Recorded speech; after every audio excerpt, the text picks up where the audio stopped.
Pozdrav ljudovi i dobrodošli u još jedan Python tutorial. I u ovom tutorialu ću vam pokazati šta su while petlje i kako se prave i zašto su korisne. Znači while petlje su petlje koje se ponavljaju sve dok je neki uvjet točan. I one mogu biti korisne za mnoge stvari, na primjer one vam se koriste za pravljenje igrica, u većini programa se koriste zato jer ne moramo napisati neki kod možemo ponovno upotrijebiti. Dakle, uštedimo si vremena i prostora u programiranju. Idemo otvoriti Python, onda da vam pokažem. Odemo na File, New File, kao i svaki put. I sad ću vam pokazati kako se deklarira while loop. Upišemo while i sad slijedi neki uvjet. Evo možemo napraviti za početak uvjet dok je x manji od 10. Stavimo dvotočku i znači dok je x manji od 10 isprintat ćemo x. I sad samo što nam još preostaje, moramo deklarirati ovu x varijablu. Stavit ćemo x jednako 0. I prije nego što pokrenete samo još moramo uvećati x. Svaki puta kad se ova petlja izvrši moramo uvećati još za jedan broj x, inače bi išla u beskonačno. Znači vidimo x jednako x plus 1 i stisnemo F5, ok, spremimo bilo kako i evo ga vidimo. Python nam je izvršio našu petlju i isprintao nam ove brojeve od 0 do 9. Znači ova petlja se ponavljala 10 puta, kao što smo joj zadali. I sada da vam pokažem još, napravit ćemo program koji će uzimati neki broj sve dok ne upišemo -1 i taj program će nam računati aritmetičku sredinu naših ocjena. Sad ćemo izbrisati i ponovo ćemo napraviti, prvo što moramo je while i sad ćemo napraviti sve dok x nije jednak -1. Otočka. I sad opet moramo x napraviti x jednako 0, ne znam zašto sam brisao to uopće. I vidimo sad, prvo što moramo napraviti je uzeti ocjenu od korisnika.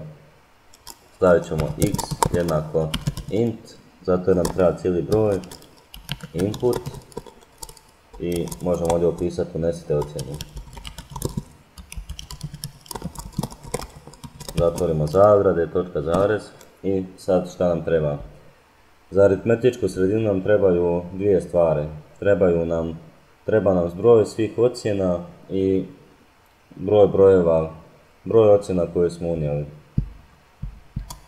Znači prvo što ćemo napraviti je zbroj svih ocjena, možemo jednostavno napraviti varijablu zbroj brojeva i stavit ćemo da je jednaka 0. I sad ovako napisat ćemo zbroj brojeva jednako zbroj brojeva plus x, a x nam je ocjena koju smo unijeli. Vidite kako ovo malo previše dugačko izgleda. Zbroj brojeva jednako zbroj brojeva plus x. Postoji jednostavniji način kako to napraviti, a to je napisati samo ovako.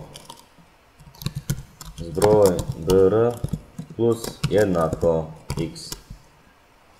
Ovo ovdje, vidite, vam je isto kao da ste i ovo napisali. Samo što izostavite ovdje, ponovo izostavite da ne morate dva put pisati istu varijablu i uštedite si malo vremena. Sad ćemo koristiti na ovaj način da vam pokažem da radi to za prave. I sad što nam treba, sad nam treba neki brojač koji će pratiti koliko smo ocjena unijeli.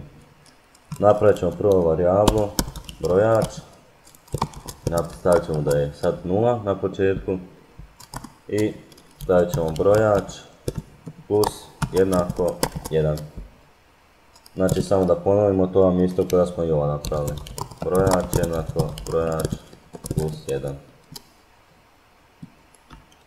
I sada Sad nam još treba jedna varijabla koja će spremiti aritmetičku sredinu. Možemo je nazvati ari sredina i stavit ćemo da je 0 na početku.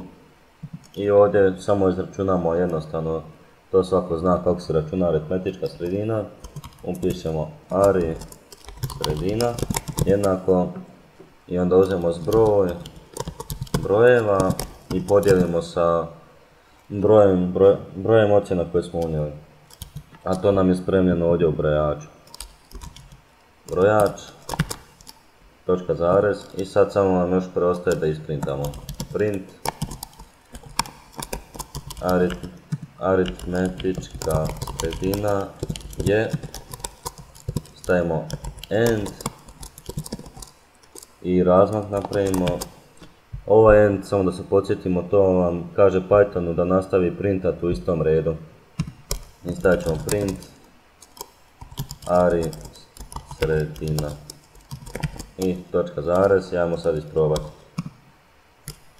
Evo vidimo, pita nas za ocjenu, stavit ćemo da smo iz prvog predmeta dobili 4 i samo sekund da imamo što nam kaže.